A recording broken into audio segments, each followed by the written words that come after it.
Hello everyone, it's Shane Kanto, your Wasteland reviewer, and I'm here to review The Breathing Method by Stephen King from different seasons.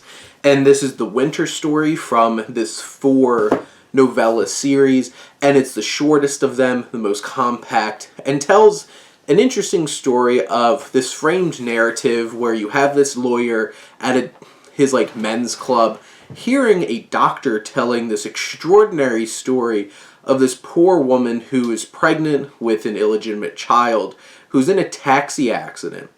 She's decapitated. And he still has to work on trying to deliver this baby as somehow she is still alive. And the title comes from this doctor's method of delivering a child, this specific breathing method. And this story is condensed. It is definitely the shortest of all the stories that we have in this particular set of novella.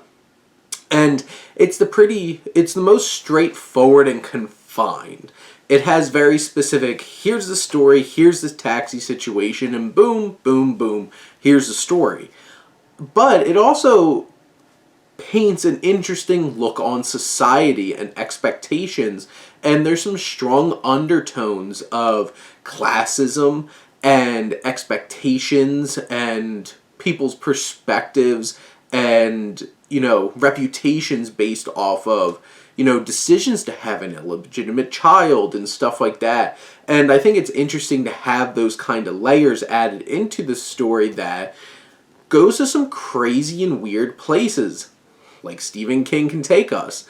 And it has some of those elements that are interesting that I find strange and creepy, but also hopeful, and it's that strange balance of what Stephen King's able to do with some of his stories where it's like there's a dark edge to this, but there is some hope and humanity left in it.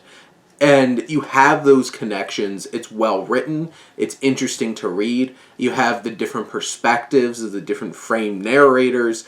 And overall, I think it's a pretty compelling and intriguing novella that's definitely worth the read.